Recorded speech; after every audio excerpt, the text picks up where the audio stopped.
Un autre grand principe de notre fiscalité est celui de l'évitement licite de l'impôt, ou encore le choix de la voie la moins imposée. Le contribuable peut donc, s'en tenant évidemment au cadre légal, organiser ses affaires de manière à éviter l'impôt. Par exemple, la substitution, qui consiste pour le contribuable à choisir pour réaliser une opération donnée un acte moins usité que la voie traditionnelle. L'abstention, qui consiste pour le contribuable à ne pas accomplir l'acte générateur de l'impôt. Exemple, au temps du cumul intégral des revenus du couple. L'évasion physique. Le contribuable n'accomplit pas les actes en Belgique, s'installe à Monaco.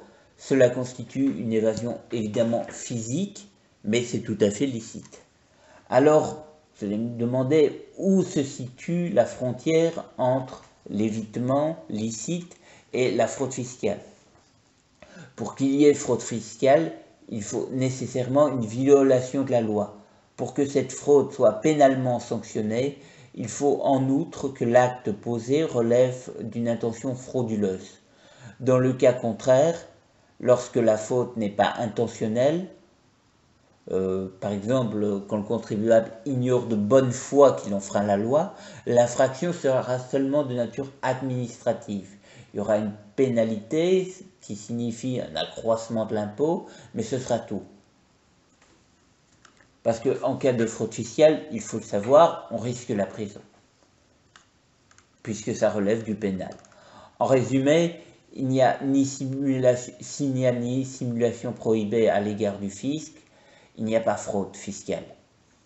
Une seconde théorie utilisée a été celle de la réalité économique. Les actes posés dans un but fiscal par un contribuable ne seraient pas opposables au fisc lorsqu'ils ne correspondent pas à la réalité économique.